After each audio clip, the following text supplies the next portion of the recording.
Olá pessoal, eu sou André, sou professor de Química e este é o nosso primeiro vídeo sobre cálculos estequiométricos, em uma abordagem voltada para o ensino médio. Antes de qualquer coisa, é importante ressaltar que vídeo não cumpre o mesmo papel que a aula presencial. Ele é uma ferramenta interessante para a gente levar alguns conteúdos para os estudantes, mas não cumpre o mesmo papel não. E neste vídeo, nós vamos tratar especificamente dos cálculos estequiométricos de maneira idealizada, desconsiderando alguns desvios que a gente sempre encontra nesse tipo de procedimento, como por exemplo, o excesso de um ou mais dos reagentes participantes da reação, a impureza de um ou de todos os reagentes envolvidos, bem como um rendimento inferior ao 100% da reação química. Bora pro conteúdo? É interessante a gente começar esse tema desvendando o significado desta palavra aparentemente bem complicada, que é a estequiometria, que apesar de parecer estranha num primeiro momento, se nós investigarmos as origens dessa palavra, ela vem dos termos gregos stoikeion, que significa elemento, e metria, que significa medida. Deste modo, os chamados cálculos estequiométricos são algumas contas que nós fazemos para medir, de certa forma, as quantidades dos elementos e das substâncias que vão participar de uma reação química. E guarde uma coisa com muita atenção. A primeira coisa que você precisa para fazer um cálculo estequiométrico é da equação química balanceada para aquela reação que você está analisando. Por isso, se você não viu ainda, dá um pulinho lá no vídeo sobre balanceamento de equações químicas, que eu vou deixar o link aqui em cima.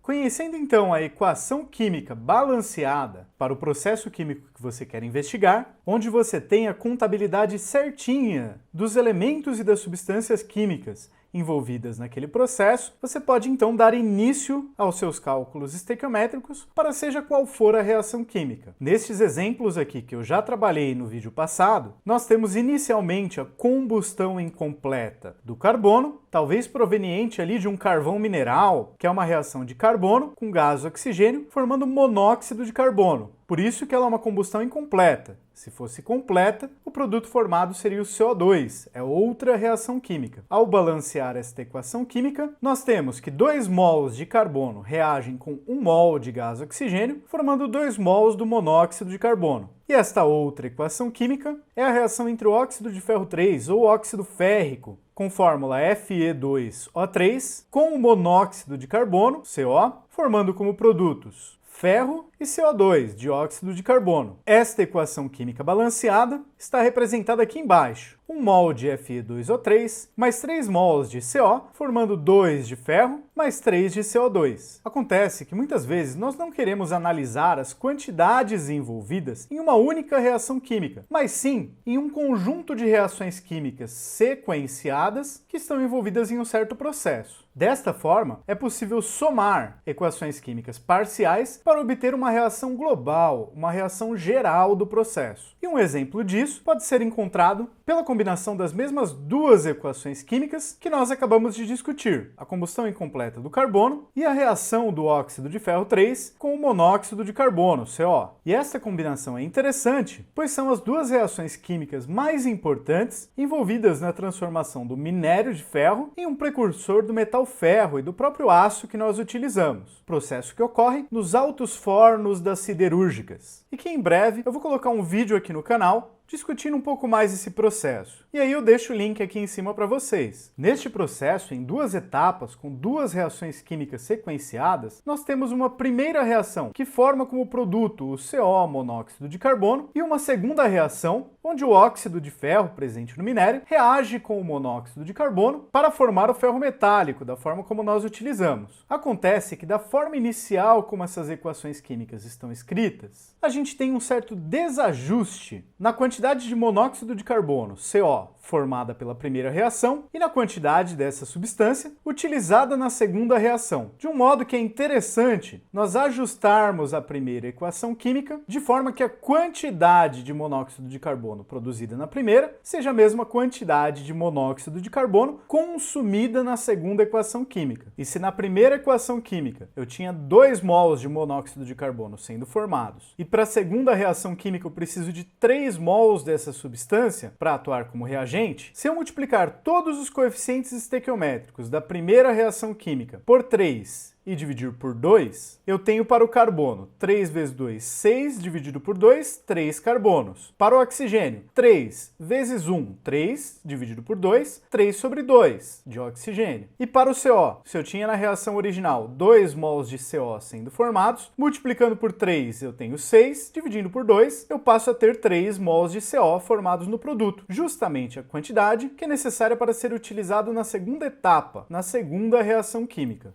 Ué, mas eu posso multiplicar assim os coeficientes de uma equação química balanceada pelo número que eu quiser? Pode sim, contanto que você faça apenas multiplicações e divisões e faça exatamente as mesmas operações sobre os coeficientes de todas as substâncias que participam dessa reação, a proporção está mantida, que é o que importa. Exatamente como aconteceu nesse exemplo aqui, onde eu multipliquei todas as substâncias por 3 e dividi por 2. Tá, mas por que fazer isso? Calma que logo o motivo vai aparecer.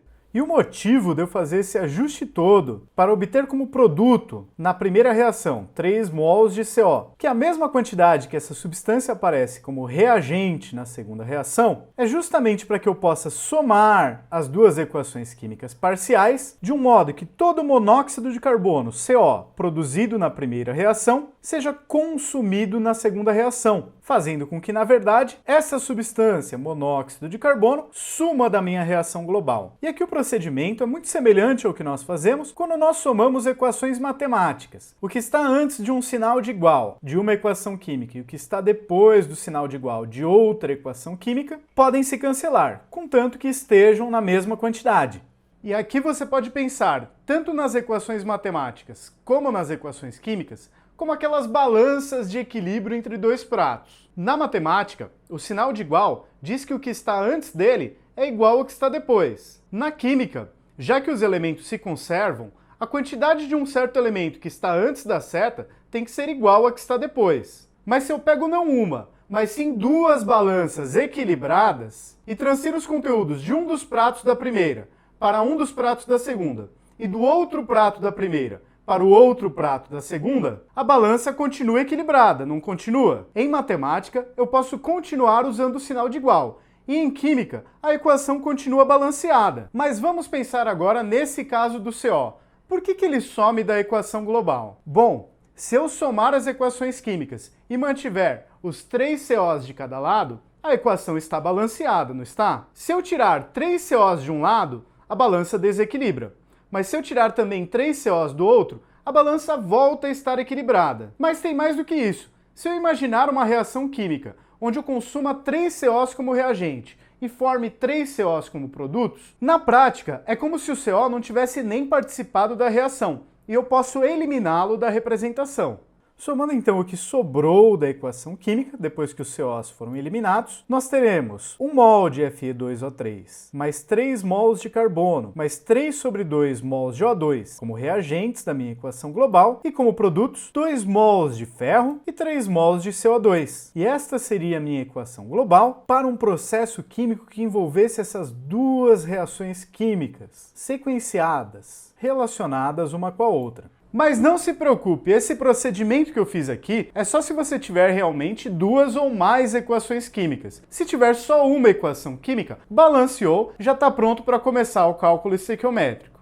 Bom, e entrando agora nos cálculos estequiométricos propriamente ditos, eu volto a afirmar o porquê que a equação química balanceada é o ponto de partida para qualquer cálculo estequiométrico. Se eu tiver a equação química balanceada, ela representa a proporção, que é constante, como nós sabemos pela lei de Proust, nas quais as substâncias vão participar dessa reação. Neste caso específico da equação global da transformação do minério de ferro em ferro metálico, nós temos que a proporção em mols que esta reação ocorre é de 1 mol de óxido de ferro reagindo com 3 mols de carbono e 3 sobre 2 mols de gás oxigênio, formando 2 mols de ferro metálico e 3 mols de gás carbônico, CO2. A equação química balanceada é a receita em mols daquela reação química. Acontece que em qualquer processo químico real que a gente se depare, as substâncias não vão se encontrar assim direitinho, nesta proporção dada pela receita da equação química balanceada. Sempre pode haver, por exemplo, excesso de algum dos reagentes participantes ou até de mais do que que um desses reagentes, no caso aqui de uma reação com mais do que 2 reagentes. Além disso, mesmo que as quantidades estivessem certinhas nas proporções entre os reagentes, o rendimento de uma reação química normalmente não é de 100%. Sobra uma certa quantidade dos reagentes sem reagir e não forma todo o produto esperado. Um terceiro fator de erro que pode existir nesse nosso cálculo estequiométrico é que um ou mais dentre os reagentes podem estar impuros. Então, na massa que eu imagino que eu tenho deste determinado reagente, podem haver outras substâncias que não participam da reação, como por exemplo aqui o meu minério de ferro, que normalmente não é composto exclusivamente da substância Fe2O3. Quando você leva um caminhão de minério de ferro para a produção, vai ter areia ali junto dele, você pode ter gravetos, pode ter uma série de coisas que não são Fe2O3. Meu reagente pode estar impuro. Mas neste vídeo, para uma primeira abordagem sobre os cálculos estequiométricos, nós vamos desconsiderar estes 3 fatores de erros. E eu vou chamar o cálculo que nós estamos fazendo aqui de cálculo teórico, que funciona assim muito bem como uma primeira estimativa da relação entre as quantidades envolvidas de cada uma das substâncias participantes da reação. E essas quantidades podem estar representadas nas mais diversas grandezas, que nos deem informações sobre quanto que há de determinada substância. Uma delas é a quantidade de matéria ou quantidade de substância, aquela grandeza medida em mol, que nós vimos aqui em um vídeo recente. Essa quantidade também pode estar representada em massa, do modo como Lavoisier ou mesmo Proust calculavam a relação entre as quantidades das substâncias envolvidas nas reações. Ou também podemos representar a quantidade de uma determinada substância pelo número de partículas ou por uma estimativa deste valor que nós podemos calcular a partir da constante de Avogadro, que eu também apresentei no nosso vídeo sobre o mol. Uma outra possibilidade, que essa eu não vou abordar neste vídeo, seria a possibilidade da gente calcular a relação entre os volumes quando temos reações envolvendo gases. E eu estabeleço a relação entre volumes de gases e a sua quantidade de matéria no vídeo sobre a lei dos gases, que já está aqui no canal, mas é um assunto para a gente tratar mais adiante nos nossos estudos sobre a química. E para fazer aqui com vocês um primeiro exercício de cálculo estequiométrico, nós podemos estabelecer aqui uma relação entre a quantidade de matéria dada em mol e também a quantidade de matéria dada em mol entre duas substâncias participantes de uma reação química qualquer. E nós vamos prosseguir aqui no nosso exemplo da reação da conversão do minério de ferro em ferro metálico. E a primeira pergunta que eu apresento é a seguinte: quantos mols de ferro metálico seriam produzidos se eu partisse de 12 mols de Fe2O3, o óxido de ferro 3? E lembrando que nós estamos tratando aqui nesse vídeo do cálculo teórico, que desconsidera aqueles 3 fatores de erros que eu citei agora há pouco. Nós vamos considerar que todos os 3 reagentes dessa reação estão perfeitamente puros. Além disso, vamos considerar também um rendimento de 100% para essa reação química. E a terceira idealização aqui é que os 3 reagentes foram colocados em contato para reagir em proporções estequiométricas.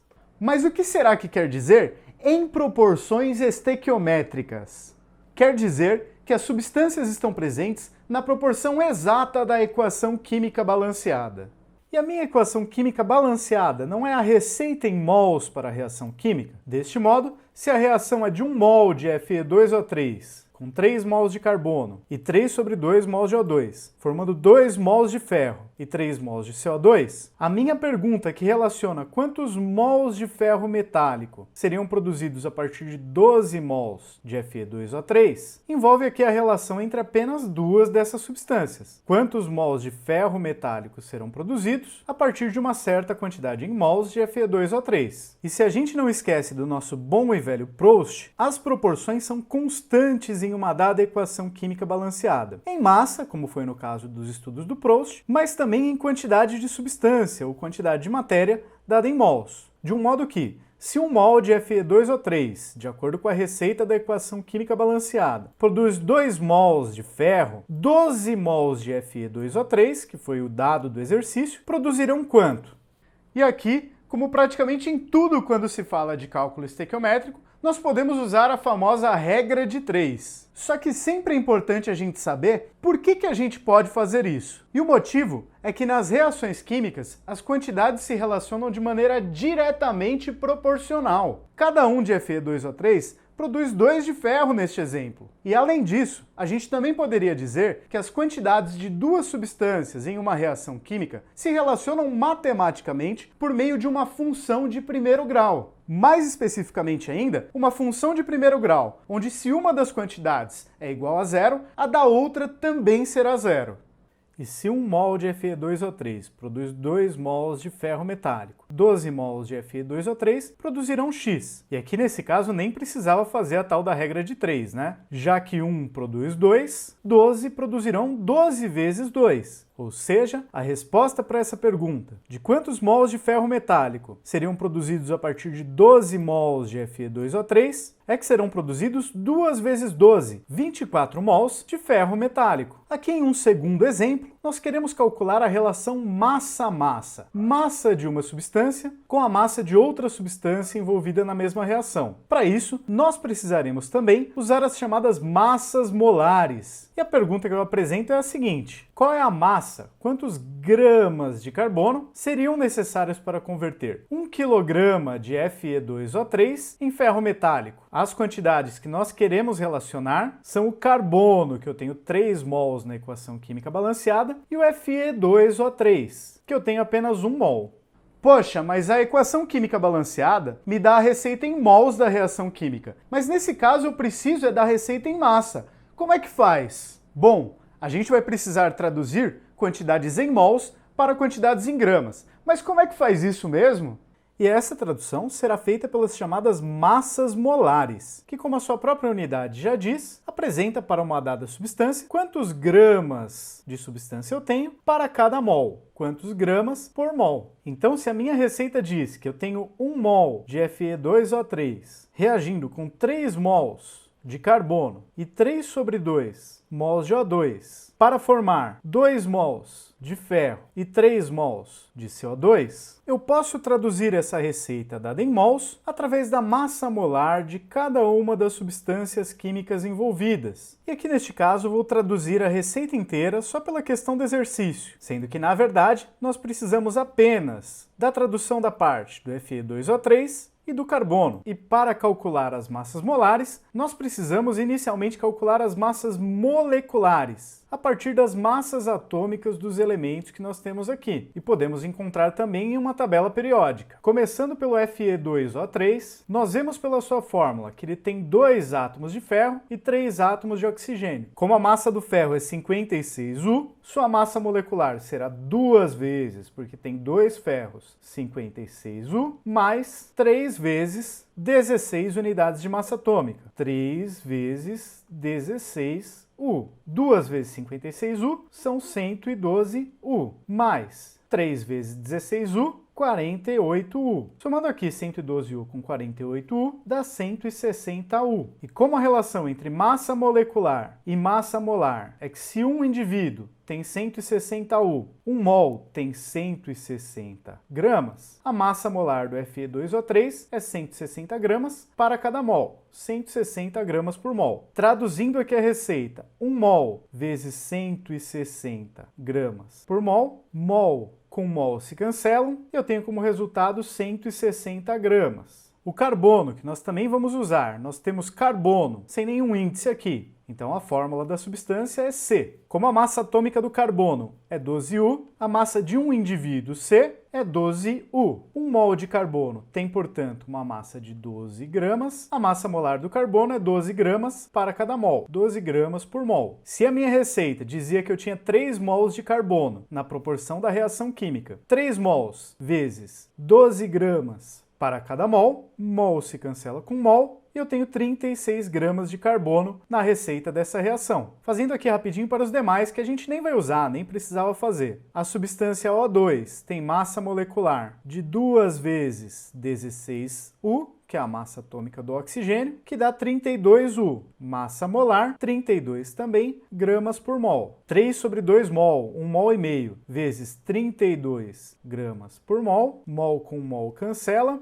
dá 48 gramas. Para o ferro, a massa de um átomo é 56U e a massa molar 56 gramas por mol. 2 mols vezes 56 gramas por mol. Mol com mol vai embora e eu tenho 112 gramas. Para o CO2, 1 carbono, 1 vezes 12U, mais 2 oxigênios, 2 vezes 16U. 12U mais 32U dá 44U, portanto uma massa molar de 44 gramas para cada mol, 44 gramas por mol. 3 mols vezes 44 gramas por mol, mol multiplicando, mol dividindo, cancela. 3 vezes 44, 132 gramas. E se você ficou em dúvida sobre como faz para calcular e para utilizar a massa molar, dá um pulinho lá no nosso vídeo sobre o mol. Deixando aqui mais limpinho para a gente conseguir enxergar melhor. A minha receita, que era 1 mol de Fe2O3, mais 3 mols de carbono, mais 3 sobre 2 mols de O2, formando 2 mols de Fe mais 3 mols de CO2, foi traduzida para 160 gramas de Fe2O3 mais 36 gramas de carbono mais 48 gramas de O2, formando 112 gramas de ferro mais 132 gramas de CO2. Valores dos quais nessa receita eu só vou precisar dos 160 gramas de Fe2O3 e dos 36 gramas de carbono, já que o exercício pede para eu relacionar quantos gramas de carbono aqui na reação, seriam necessários para converter 1 kg de Fe2O3. O Fe2O3 é representado aqui na reação. De modo que aqui na receita em gramas, 36 gramas de carbono são necessários para converter 160 gramas de Fe2O3. Então, se 36 gramas de carbono são necessários para converter 160 gramas de Fe2O3, quantos gramas de carbono serão necessários para converter 1000 gramas? 1 kg de Fe2O3. Estabelecidas novamente aqui as relações proporcionais, 160 gramas vezes x igual a 1000 gramas vezes 36 gramas. Isolando o x aqui nessa equaçãozinha matemática que a gente obtém, 1 dos gramas do numerador se cancela com o grama do denominador, sobrando apenas uma vez a unidade grama aqui no numerador. 1000 vezes 36 dividido por 160 dá 225. Com a unidade grama que sobrou, 225 gramas. E eu gostaria de chamar a atenção para vocês aqui que quando eu faço as contas usando as unidades de medida e faço com as unidades de medida as mesmas operações matemáticas que eu vou fazer com os números, o resultado já sai com a unidade certa. Não precisa ficar pensando, nossa, mas qual que era a unidade de medida desse resultado mesmo? Foi exatamente assim que aconteceu com o grama neste exemplo aqui.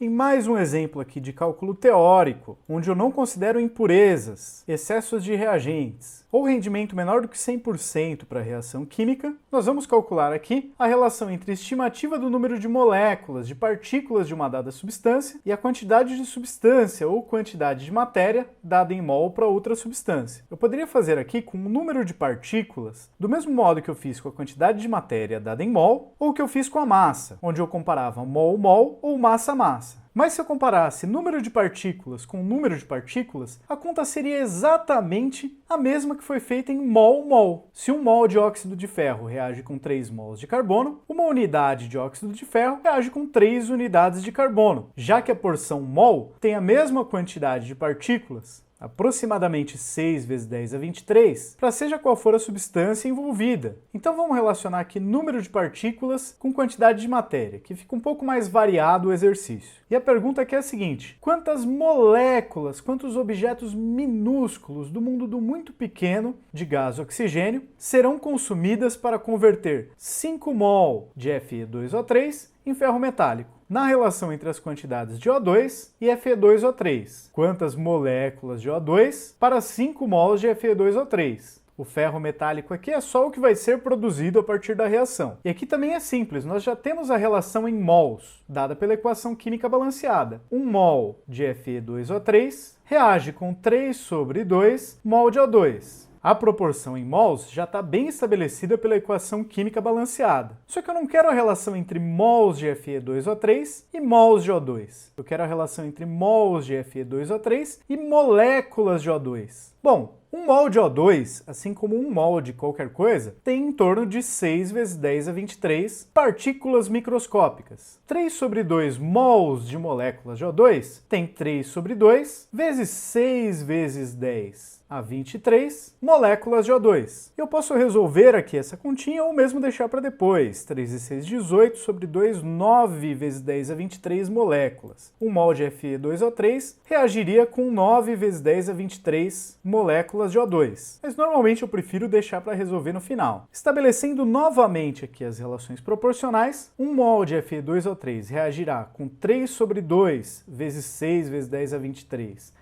moléculas de O2, 5 mols de Fe2O3 reagirá com X. 1 mol vezes X igual a 5 mol vezes 3 sobre 2 vezes 6 vezes 10 a 23. Isolando o X aqui nessa equação, o mol que aparece no numerador cancela com o mol do denominador. E fazendo aqui as continhas, usando 6,02 para constante, ao invés de 6, como eu tinha falado antes, mas aqui é só uma questão de quantos algarismos eu vou considerar aqui da minha constante. Dá 45,15 vezes 10 elevado a 23. Sem se preocupar aqui por enquanto com quantas casas eu vou deixar antes da vírgula nesse resultado final. Reparem que o resultado aqui não tem unidade mesmo, já que eu quero saber quantas moléculas. É uma contagem, 1, 2, 3, 4, 5, 45,15 vezes 10 elevado a 23. E novamente a unidade do resultado vem direto do fato de eu colocar sim as grandezas utilizadas na equação com as suas unidades de medida e cancelá-las de acordo com as regrinhas matemáticas que a gente usa para os números. Em um último exemplo aqui, relacionando o número de partículas de uma substância com a massa de outra substância, nós vamos precisar usar junto a constante de Avogadro que nós utilizamos no último exercício e a massa molar que nós utilizamos no cálculo massa-massa há algum tempinho atrás. E a pergunta do exercício é a seguinte: qual é a estimativa do número de moléculas de CO2 que serão produzidas para converter 1 kg de Fe2O3 em ferro metálico? Número de moléculas de CO2 é o que eu quero descobrir. Então, moléculas de CO2. 1 kg de Fe2O3 é a massa de Fe2O3 que eu tenho como dado do exercício. Traduzindo aqui nesse caso só a parte que nos interessa da receita em mol, dada pela equação química balanceada, para a receita em massa, 1 mol que está na receita de Fe2O3 corresponde a 160 gramas de Fe2O3. Do mesmo modo que a gente já tinha feito antes. A massa de uma unidade microscópica de Fe2O3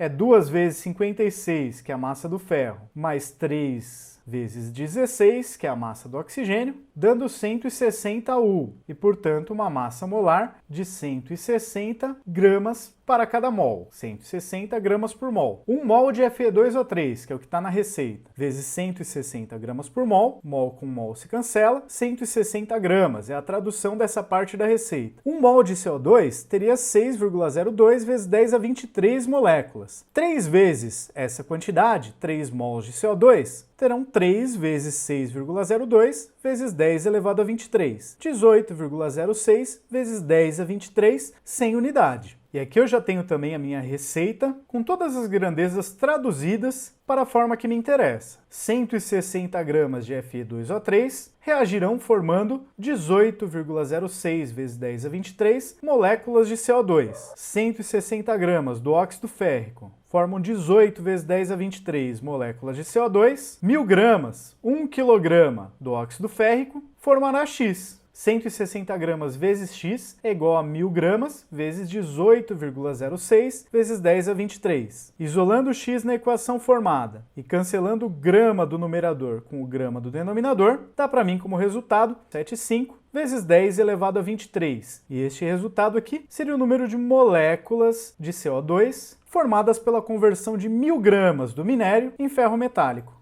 E aqui está um exemplo de como os cálculos estequiométricos servem não somente para a gente saber qual é a quantidade de certa substância de interesse nosso que é produzida por uma reação química, mas também para entender os impactos ambientais de determinado processo. O CO2 é um gás de efeito estufa, envolvido no aquecimento global antropogênico. Este exercício envolve o cálculo de quantas moléculas de CO2 no mínimo, seriam produzidas para transformar 1 kg de minério de ferro em ferro metálico. E a gente podia também ter feito esse cálculo em mol ou em massa também. Acontece que isso aqui que a gente calculou é o mínimo do mínimo de acordo com a equação química balanceada. Na realidade, a quantidade de CO2 produzida nesse processo é muito maior. Mas isso é uma discussão, na verdade, para o nosso próximo vídeo.